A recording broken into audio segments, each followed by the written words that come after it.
नमस्कार, मैं दीपक पांडे आप सभी का परीक्षा मंथन के ऑफिशियल यूट्यूब चैनल पर स्वागत करता हूं, वेलकम करता हूं। जैसे कि आज हम लोग टॉपिक के अंतर्गत पढ़ेंगे नागरिकता के बारे में, सिटीजनशिप के बारे में।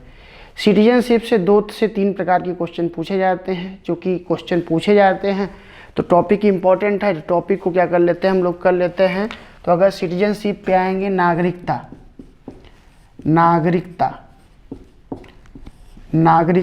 सिटीजनशिप। तो नागरिकता सिटीजनशिप के बारे में आएंगे तो यहाँ पे आप देखेंगे कि सिटीजनशिप के अंतर्गत हम लोग 3 बातों के बारे में बात करेंगे। सबसे पहला बात करेंगे कि सिटीजनशिप भारत की नागरिकता प्राप्त करने के वो क्या क्या तरीके बताए गए। उसके अलावा नागरिकता त्यागने के क्या क्या तरीके बताए गए। उसके अलावा सिटीजनशिप से संबंधित जो बेसिक क्वेश्चन होंगे, बेसिक जो फैक्ट होंगे, उस फैक्ट से संबंधित मुद्दों के बारे में भी हम लोग क्या करेंगे, डिस्कस करेंगे। तो सबसे पहले जो प्राइमरी स्तर पे आपसे क्वेश्चन पूछा जाता है, अगर आपको पता होगा तो पर्सन होता है, व्यक्ति होता है। पर्सन या व्यक्ति 2 प्रकार का होता है। पर्सन या व्यक्ति 2 प्रकार का होता है। एक होता है सिटीजन, एक क्या हो सकता है, सिटीजन हो सकता है, जिसको हम लोग नागरिक बोलते हैं। और दूसरा कौन हो सकता है, नॉन सिटीजन हो सकता है। नॉन सिटीजन या जिसको हम लोग जो है गैर नागरिक के नाम से जानते हैं, या जिसे विदेशी नागरिक के नाम से जानते हैं। तो 2 प्रकार के पर्सन हो सकते हैं, एक सिटीजन और दूसरा नॉन सिटीजन।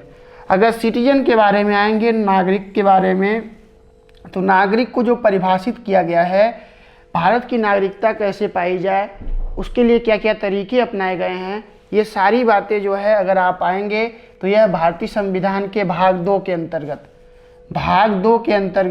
या पार्ट 2 के अंतर्गत बताई गई है। तो पार्ट 2 में अगर आएंगे तो नागरिकता के बारे में बात किया गया है, सिटीजनशिप के बारे में बात किया गया है, और इसमें जो है नागरिकता को परिभाषित किया गया है। अगर पार्ट 2 में आएंगे तो पार्ट 2 के अंतर्गत सबसे पहले अगर आपसे क्वेश्चन पूछा जाता है तो आपसे क्वेश्चन यही पूछा जाता है कि भारतीय संविधान में नागरिकता को कौन से भाग में रखा गया है। तो कौन से भाग में रखा गया है, तो इसे भाग 2 में रखा गया है। इसे भाग 2 या पार्ट 2 के अंतर्गत रखा गया है। तो अगर आपसे पहला क्वेश्चन इसी तरीके से पूछा जाएगा, अक्सर यूपी पीसीएस में पूछता रहता है कि नागरिकता को कौन से पार्ट में रखा गया है, तो पार्ट 2 के अंतर्गत रखा गया है। फिर उसके बाद नेक्स्ट क्वेश्चन यह बनता है कि नागरिकता के लिए अनुच्छेदों का विस्तार कहाँ से कहाँ तक है। तो नागरिकता के लिए अनुच्छेदों का जो विस्तार है, जो आर्टिकल है, अनुच्छेदों का विस्तार या आर्टिकल्स का जो एक्सपेंशन है, तो वह है 5 से लेकर 11 तक। 5 से 11 तक जो है किसके बारे में बात किया गया है, तो 5 से 11 तक जो है आपको सिटीजनशिप के बारे में बताया गया है, नागरिकता के बारे में बताई गई है। फिर उसके बाद अगर इससे आगे बढ़ेंगे आप तो नेक्स्ट क्वेश्चन जो इससे बनता है, नेक्स्ट क्वेश्चन यह बनता है कि भारत में कौन सी नागरिकता पाई जाती है, सिंगल सिटीजनशिप पाई जाती है या डुअल सिटीजनशिप। तो भारत में जो है, भारत में एकल नागरिकता या सिंगल सिटीजनशिप, एकल नागरिकता या सिंगल सिटीजनशिप पाया जाता है। एकल नागरिकता या सिंगल सिटीजनशिप पाया जाता है। एकल नागरिकता का मतलब क्या है, सिंगल सिटीजनशिप का मतलब क्या है। एकल नागरिकता या सिंगल सिटीजनशिप का मतलब ये है कि भारत में रहने वाला प्रत्येक व्यक्ति जो नागरिक है भारत का, उसको भारतीय होने का जो है सिटीजनशिप मिलता है, नागरिकता प्राप्त होता है। तो इस प्रकार भारत में आएंगे तो आपको सिंगल सिटीजनशिप या आपको एकल नागरिकता का कॉन्सेप्ट दिखाई देगा। बहुत इंपॉर्टेंट है, इसको याद रखिएगा। आपसे क्वेश्चन पूछ देता है कि भारत में कौन सी नागरिकता पाई जाती है, तो भारत में अगर आप आएंगे तो भारत में आपको एकल नागरिकता मिलेगा। कौन सी नागरिकता मिलेगी, एकल नागरिकता, या जिसे हम लोग सिंगल सिटीजनशिप के नाम से जानते हैं। तो सिंगल सिटीजनशिप जो है कहाँ पे पाया जाएगा, तो सिंगल सिटीजनशिप यह जो है भारत में पाया जाता है। दूसरा क्वेश्चन बनेगा। इसके अलावा अगर इससे आगे बढ़ेंगे तो एक क्वेश्चन और बनता है, वह क्वेश्चन ये बनता है कि भारत में जो एकल नागरिकता पाई जाती है, जो सिंगल सिटीजनशिप पाया जाता है, यह सिंगल सिटीजनशिप कहाँ से लिया गया है, किस देश के संविधान से लिया गया है? तो इसे जो है ब्रिटेन से लिया गया है। सिंगल सिटीजनशिप को या एकल नागरिकता को ब्रिटेन से लिया गया है। एकल नागरिकता को ब्रिटेन से लिया गया है, ब्रिटेन से लिया गया है। तो अगर आप आएंगे तो आपसे पूछा जाए कि सिंगल सिटीजनशिप को कहाँ से लिया गया है भारत में, या एकल नागरिकता को कहाँ से लिया गया है, तो एकल नागरिकता को भारत में ब्रिटेन से लिया गया है। कहाँ से लिया गया है? तो ब्रिटेन से लिया गया है। ये सारे फैक्ट क्या हैं, बहुत ही इंपॉर्टेंट है। पहला फैक्ट हम लोगों ने बात किया कि नागरिकता को कौन से पार्ट में रखा गया है, तो पार्ट 2 में रखा गया है। नागरिकता के लिए अनुच्छेदों का विस्तार 5 से लेकर 11 तक। नागरिकता में आएंगे तो भारत में कौन सी नागरिकता पाई जाती है, तो भारत में एकल नागरिकता पाई जाती है, सिंगल सिटीजनशिप पाया जाता है। और यह सिंगल सिटीजनशिप कहाँ से लिया गया है भारत में, तो यह ब्रिटेन के स्ट्रक्चर से क्या करता है, मैच करता है, या यह इसे ब्रिटेन से लिया गया है। तो इस प्रकार 4 से 5 प्रकार के फैक्ट के बारे में बेसिक स्तर पे हम लोगों ने देखा। और अक्सर नागरिकता से इसी में से क्वेश्चन क्या कर दिए जाते हैं, पीसीएस में, यूपी पीसीएस में आपसे क्वेश्चन पूछ दिए जाते हैं। तो ये सामान्य फैक्ट है, सामान्य तथ्य है, इस आधार पे क्वेश्चन आपसे पूछे जाते हैं। इसको आप क्या करिए, ध्यान में रखिएगा, याद रखिएगा, नोट्स बनाते चलिएगा कि भाग 2 में रखा गया है अनुच्छेदों का विस्तार 5 से 11। कौन सी नागरिकता है, एकल नागरिकता या सिंगल सिटीजनशिप, कहाँ से लिया गया है सिंगल सिटीजनशिप को, तो ब्रिटेन से लिया गया है। उसके अलावा एक क्वेश्चन और पूछ देता है आपसे कि डुअल सिटीजनशिप या इसे बोलते हैं दोहरी नागरिकता। तो आपसे पूछ देगा कि दोहरी नागरिकता कहाँ पाई जाती है, तो दोहरी नागरिकता कहाँ पे पाई जाती है, तो दोहरी नागरिकता आपको यूएसए में दिखाई देगा, अमेरिका में। यूएसए या अमेरिका में कौन सी नागरिकता दिखाई देगी, तो यूएसए या अमेरिका में आपको दोहरी नागरिकता दिखाई देगी। यूएसए या अमेरिका में कौन सी नागरिकता दिखाई देगी, दोहरी नागरिकता। तो इंडिया में कौन सा नागरिकता, सिंगल सिटीजनशिप, और अमेरिका में डुअल सिटीजनशिप। डुअल सिटीजनशिप का मतलब एक ही व्यक्ति, पहले राज्य का उसको सिटीजनशिप मिलेगा, उसके बाद उसको केंद्र का सिटीजनशिप मिलेगा। तो इस आधार पे हम लोग क्या कहते हैं, दोहरी नागरिकता का कॉन्सेप्ट या डुअल सिटीजनशिप का कॉन्सेप्ट। तो डुअल सिटीजनशिप का कॉन्सेप्ट जो है यूनाइटेड स्टेट ऑफ अमेरिका में दिखाई देता है। तो इस प्रकार ये हम लोगों ने क्या देखा, नागरिकता से संबंधित बेसिक फैक्ट के बारे में देखा, या सामान्य जो तथ्य थे उससे देखा। और वो सामान्य तथ्य से अक्सर आपसे क्वेश्चन क्या कर दिए जाते हैं, पूछ दिए जाते हैं। अब हम लोग जो नेक्स्ट सिटीजनशिप के अंतर्गत पढ़ेंगे, सिटीजनशिप के अंतर्गत यह देखेंगे कि किस तरीके से भारत की नागरिकता प्राप्त की जा सकती है, उसके बारे में हम लोग क्या करेंगे, डिस्कस करेंगे।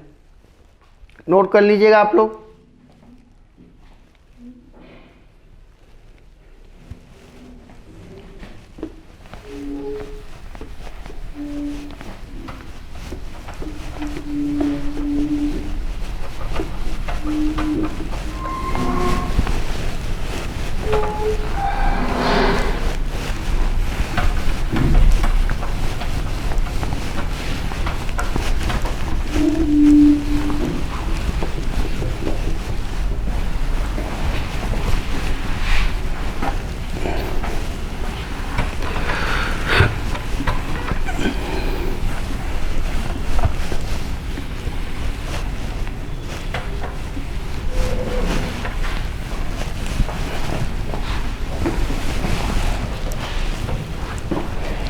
अब हम लोग देखेंगे भारतीय नागरिकता प्राप्त करने का तरीका। भारतीय नागरिकता प्राप्त करने का तरीका, क्या तरीका है, उस तरीकों के बारे में हम लोग क्या करेंगे, डिस्कस करेंगे। तो अगर इस तरीकों के बारे में आएंगे तो इसके लिए जो है एक सिटीजन एक्ट बनाया गया था 1955। उस 1955 में क्या किए जा रहे हैं, बार बार संशोधन किए जा रहे हैं। तो उस एक्ट के आधार पे जो कंडीशन बताए गए हैं उन सभी कंडीशंस को हम लोग क्या करेंगे, डिस्कस करेंगे। जैसे अगर आप आएंगे तो प्राप्त करने का जो तरीका है वो 5 तरीका बताया गया है। 5 टाइप के 5 तरीके बताए गए हैं। 5 प्रकार से जो है आप क्या कर सकते हैं, भारत की नागरिकता क्या कर सकते हैं, प्राप्त कर सकते हैं। उन 5 तरीकों के बारे में आइए देखते हैं। अगर पहले तरीके पे आएंगे तो पहला तरीका बताया गया है जन्म द्वारा, जन्म द्वारा, या इसे बोलते हैं बाई बर्थ, जन्म द्वारा या बाई बर्थ। अगर जन्म द्वारा आएंगे या बाई बर्थ आएंगे, जन्म द्वारा या बाई बर्थ, तो बाई बर्थ का मतलब क्या है, जन्म द्वारा। बाई बर्थ का मतलब यह है कि 26 जनवरी 1950, 26 जनवरी 1950, 26 जनवरी 1950 से पहले, 26 जनवरी 1950 से पहले जन्मे व्यक्ति को, जन्मे व्यक्ति को भारत की नागरिकता दी जाएगी। 50 से पहले जन्मे व्यक्ति को भारत की नागरिकता दी जाएगी।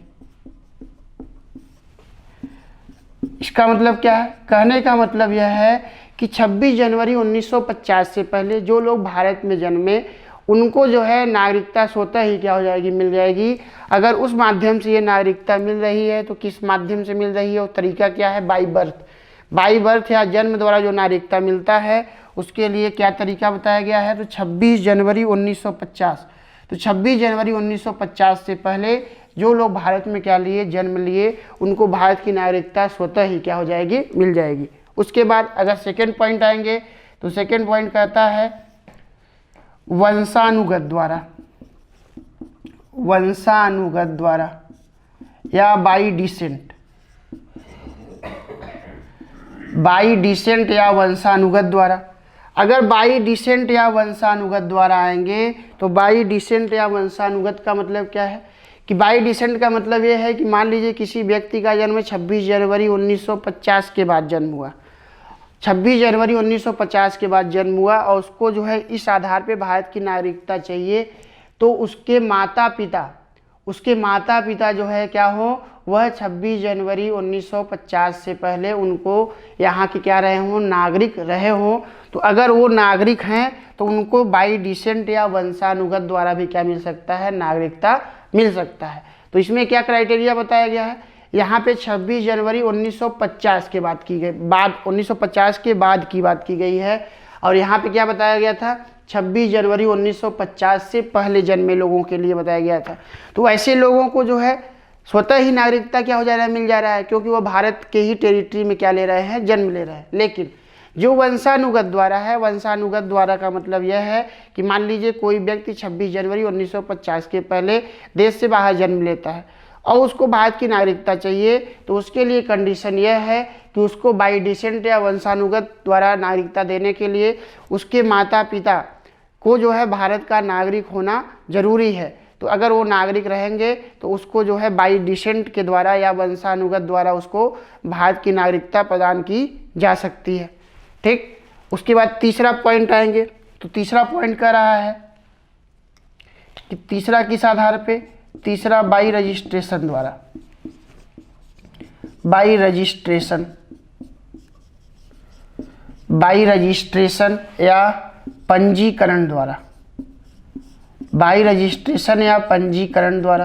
तो अगर रजिस्ट्रेशन के माध्यम से भी आपको नागरिकता भारत की क्या हो सकती है, मिल सकती है।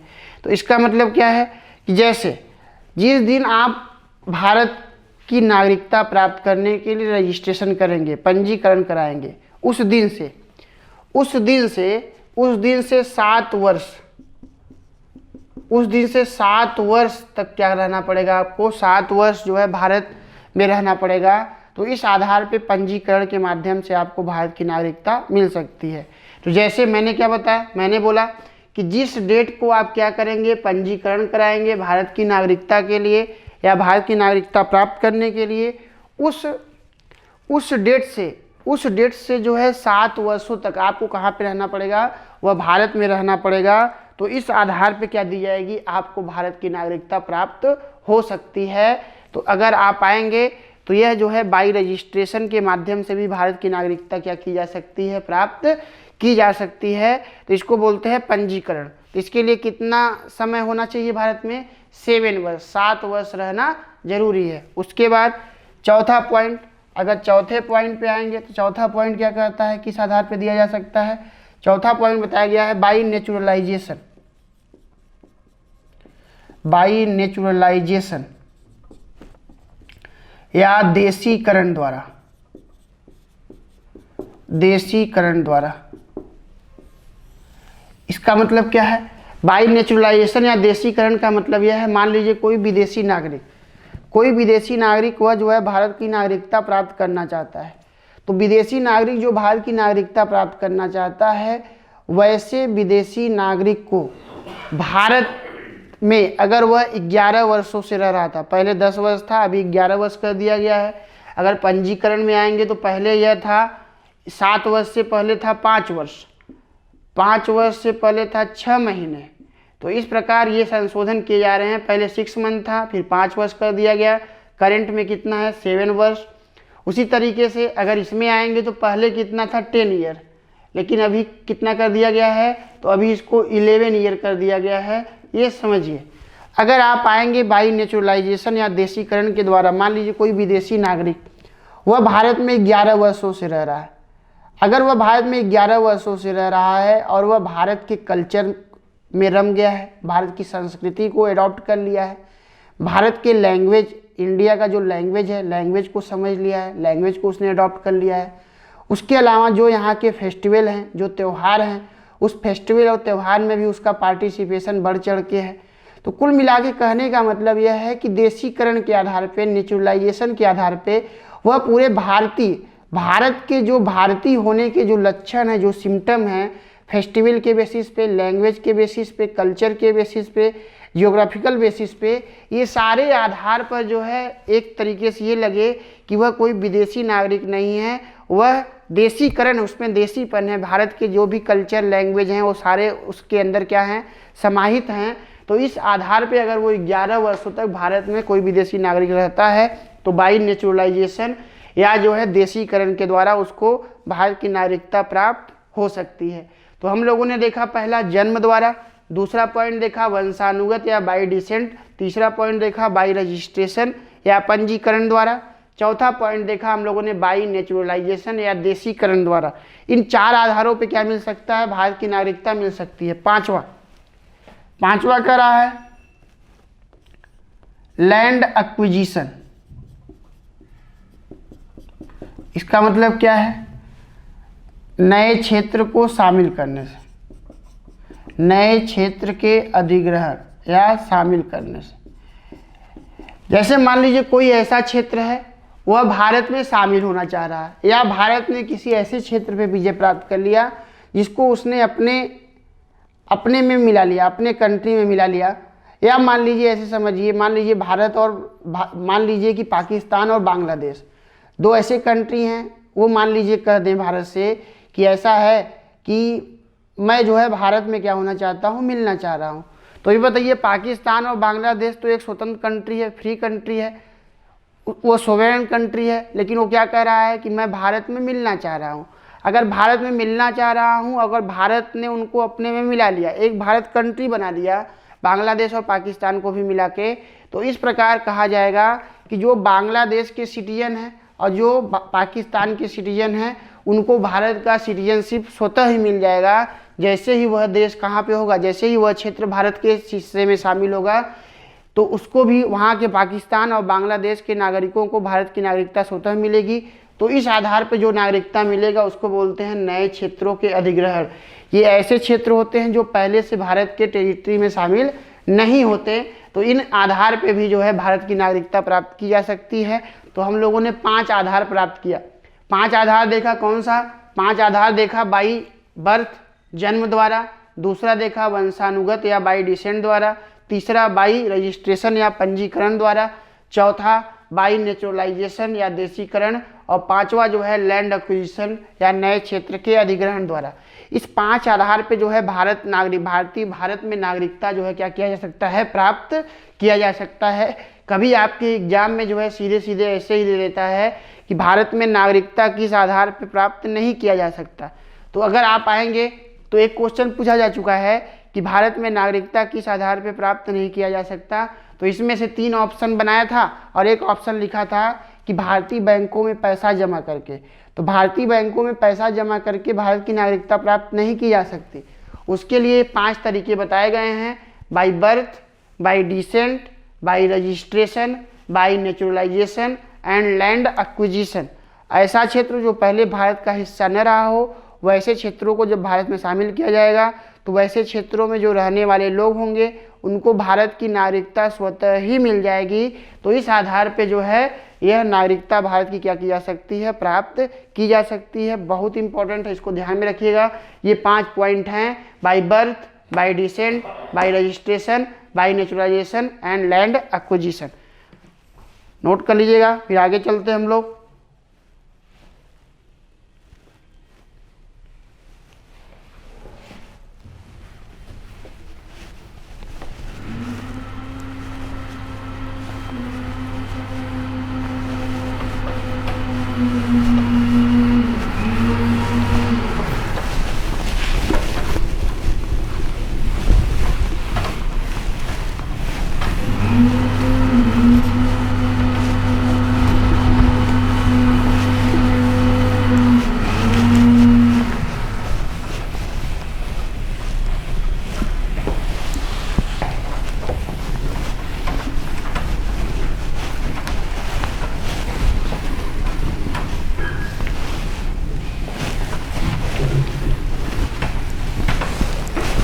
अब नेक्स्ट हम लोग देखेंगे कि अभी तक हम लोगों ने देखा कि भारत की नागरिकता प्राप्त करने के क्या तरीके हैं। 5 तरीके हम लोगों ने देखा।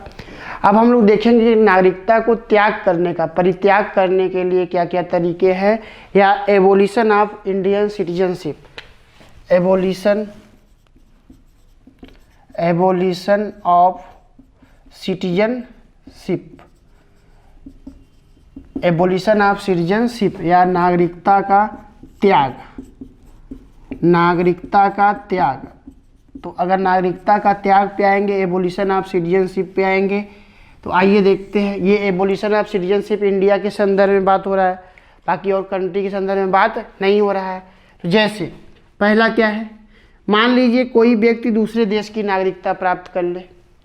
दूसरे देश की नागरिकता प्राप्त करने से, दूसरे देश की नागरिकता प्राप्त करने से, नागरिकता प्राप्त करने से जैसे क्या है, मैंने बोला मान लीजिए कोई भारतीय नागरिक है, वह भारतीय नागरिक मान लीजिए किसी दूसरे देश की नागरिकता प्राप्त कर लिया। मान लीजिए कोई इंडियन है, उसने अमेरिकन सिटीजनशिप प्राप्त कर लिया। तो अमेरिकन सिटीजनशिप जैसे ही प्राप्त किया, भारत की नागरिकता उसकी क्या हो जाएगी, समाप्त हो जाएगी। तो इस आधार पर भी नागरिकता को क्या किया जा सकता है, समाप्त किया जा सकता है। दूसरा, स्वेच्छा से कोई व्यक्ति भारत की नागरिकता त्याग सकता है, भारत की नागरिकता त्याग सकता है। तो अगर आप आएंगे तो यहाँ पे क्या है, कोई व्यक्ति अपनी इच्छा से या स्वेच्छा से भी भारत की नागरिकता क्या कर सकता है, त्याग सकता है। तो इस प्रकार इस आधार पे भी क्या किया जा सकता है, भारत की नागरिकता समाप्त की जा सकती है। तीसरा पॉइंट, कोई ऐसा व्यक्ति है जो भारत के इंटीग्रिटी और सोवेरेनिटी के अगेंस्ट में कार्य कर रहा हो, या भारत के एंटी इंडियन कार्य कर रहा हो। तो अगर कोई व्यक्ति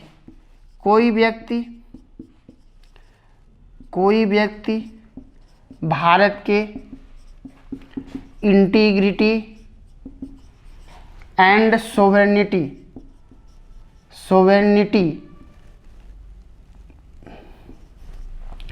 के विरुद्ध कार्य करे, तो इस आधार पे भी उसकी नागरिकता क्या की जा सकती है, समाप्त की जा सकती है। तो इन सभी आधारों पे भारत की नागरिकता क्या की जा सकती है, समाप्त की जा सकती है। कि दूसरे देश की नागरिकता प्राप्त कर ले तब जो है भारत की नागरिकता समाप्त हो सकती है। स्वेच्छा से वह अपनी इच्छा से भारत की नागरिकता क्या कर दे, त्याग दे। उसके अलावा कोई व्यक्ति जो भारत के इंटीग्रिटी और सोवेरेनिटी के अगेंस्ट में क्या कर रहा हो, कॉन्स्पिरेसी कर रहा हो, या कोई ऐसा कार्य करता है, तो उस आधार पर भी भारत की नागरिकता क्या की जा सकती है, समाप्त की जा सकती है। तो ये सारे आधार बताए गए हैं भारत की नागरिकता को त्याग करने के लिए। उसके अलावा अगर आएंगे तो अभी करंट में आपने देखा होगा कि मुद्दा छाया हुआ था एनआरसी एनसीए का। तो एनआरसी एनसीए का मतलब यही था कि उसके अंतर्गत यह पहचान करना कि भारत में जो रहने वाले लोग हैं, भारत में कितने इंडियन लोग हैं, इंडियन सिटीजनशिप किसको मिला है और किसको भारत का इंडियन सिटीजनशिप नहीं मिला है या भारत की नागरिकता प्राप्त नहीं हुआ है। तो इस आधार पे एनआरसी सीए की भी क्या कर रही थी, बात चल रहा था। तो इस आधार पे जो इम्पोर्टेंट सेगमेंट था हम लोगों ने देखा कि भारत में जो है नागरिकता कैसे प्राप्त किया जा सकता है और नागरिकता त्याग करने का जो है क्या तरीका है। उसके अलावा अगर आप आगे बढ़ेंगे तो आपसे क्वेश्चन पूछा जाता है कि भारत में भारत में जो भारत में नागरिकता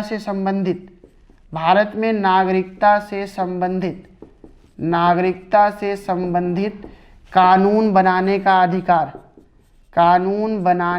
अधिकार, नागरिकता से संबंधित कानून बनाने का अधिकार किसके पास है, याद रखिएगा, बहुत इंपॉर्टेंट है। नागरिकता से संबंधित कानून बनाने का अधिकार संसद के पास है, पार्लियामेंट के पास है। किसके पास है, संसद के पास है, पार्लियामेंट के पास है।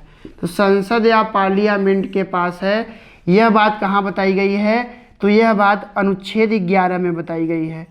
आर्टिकल 11 में या अनुच्छेद 11 में यह बात बताई गई है कि संसद या पार्लियामेंट को जो है भारत में नागरिकता से संबंधित कानून बनाने का क्या है, अधिकार प्राप्त है। बहुत पूछा गया है, इसको आपको ध्यान में रखना है। क्वेश्चन आपसे पूछ दे कि नागरिकता से संबंधित कानून बनाने का अधिकार किसके पास है, तो नागरिकता से संबंधित कानून बनाने का अधिकार इंडियन पार्लियामेंट के पास है, भारतीय संसद के पास है। इसके अलावा हम लोगों ने देखा कि भारत में नागरिकता के लिए भारतीय संविधान में कौन सा भाग है, तो पार्ट 2 है। आर्टिकल देखा 5 से लेके 11 तक। उसके बाद हम लोगों ने देखा भारत में कौन सा सिटीजनशिप है, भारत में सिंगल सिटीजनशिप या एकल नागरिकता है। एकल नागरिकता को कहाँ से लिया गया है, तो ब्रिटेन से लिया गया है। उसके अलावा अगर डुअल सिटीजनशिप पे आएंगे तो डुअल सिटीजनशिप इंडिया में नहीं पाया जाता। डुअल सिटीजनशिप या दोहरी नागरिकता जो है अमेरिका में पाई जाती है। फिर उसके बाद अगर आप आगे बढ़ेंगे तो हम लोगों ने देखा कि भारत में नागरिकता प्राप्त करने के क्या तरीके हैं, तो भारत में नागरिकता प्राप्त करने के 5 तरीके बताए गए हैं। उसके लिए एक्ट बनाया गया था, सिटीजनशिप एक्ट 1955। समय समय पे उसमें संशोधन भी किए जा रहे हैं। उसके अलावा अगर आप उसमें आएंगे तो उसमें 5 आधार बताए गए हैं भारतीय नागरिकता प्राप्त करने का। एक है बाई बर्थ द्वारा या जन्म द्वारा। दूसरा है बाई डिसेंट या वंशानुगत द्वारा। तीसरा है बाई रजिस्ट्रेशन या पंजीकरण द्वारा। चौथा है बाई नेचुरलाइजेशन या देशीकरण द्वारा। पांचवा है लैंड एक्विजिशन या भूमि अधिग्रहण के द्वारा, या ऐसा क्षेत्र जो भारत का हिस्सा न रहा हो वह भारत में शामिल किया जा रहा हो, तो वैसे क्षेत्र में रहने वाले लोगों को भारत में शामिल होने के कारण स्वतः ही क्या मिल जाएगी, भारत की नागरिकता मिल जाएगी। तो इस आधार पे जो है नागरिकता भारत का प्राप्त किया जा सकता है। नागरिकता त्याग करने के लिए मैंने बताया, मान लीजिए कोई भारतीय नागरिक है, उसने अमेरिकन सिटीजनशिप प्राप्त कर लिया तो उसकी नागरिकता क्या हो जाएगी, समाप्त हो जाएगी। उसके अलावा कोई व्यक्ति स्वेच्छा से अपना नागरिकता त्याग कर दे। इसके अलावा मैंने बताया कि मान लीजिए कोई व्यक्ति ऐसा है जो एंटी इंडियन में लगा हुआ है, या एंटी आप आएंगे तो मान लीजिए कि इंटीग्रिटी, भारत की इंटीग्रिटी और सोवेनिटी के अगेंस्ट में कार्य कर रहा हो, तो वैसे संदर्भ में जो भी भारत की नागरिकता क्या की जा सकती है, समाप्त की जा सकती है। उसके अलावा नागरिकता से संबंधित कानून बनाने का अधिकार किसके पास है, तो संसद के पास है, पार्लियामेंट के पास है। यह बात अनुच्छेद 11 में बताई गई है। तो धन्यवाद, थैंक यू। आज हम लोग का क्लास यहीं तक। आज हम लोगों ने सिटीजनशिप के बारे में बात किया। सिटीजनशिप से जो है मैक्सिमम इसी से ही क्वेश्चन पूछ दिए जाते हैं, इससे बाहर क्वेश्चन पूछे नहीं जाते। तो थैंक यू, धन्यवाद।